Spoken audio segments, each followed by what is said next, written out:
Hi நவி. Hi me. வாமா வா. Daddy நல்லா இருக்கீங்களா? என்ன குண்டு? என்னடா நவீன் வந்துட்டியா? மரியாதையே இல்லை உனக்கு. சி.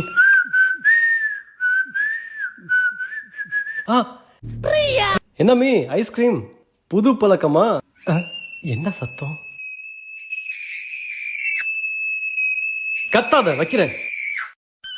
இது நிஜமாலே ஏன் வீடுதானா? என்ன ஆளே இல்ல, தியேட்டர்ல படம் ஓடிட்டு இருக்கு. ரிமோட் கொடுறீ. அதெல்லாம் தர முடியாது. டெய்லி தானே படம் பார்க்கற? நான் டெய்லியும் படம் பார்க்கறேன் பாத்தியா? போ. மம்மி கத்தாத. இந்த நீயே பார்த்தல போ. Bye ready. உடம்பு பாத்துக்கமே. அடுத்த வெக்கேஷன் கண்டிப்பா வந்துடுறேன். Bye bye. குடும்பம்னு 1000 பிரச்சனை இருக்கும், ஆனா எனக்கு பிரச்சனை இவதான்.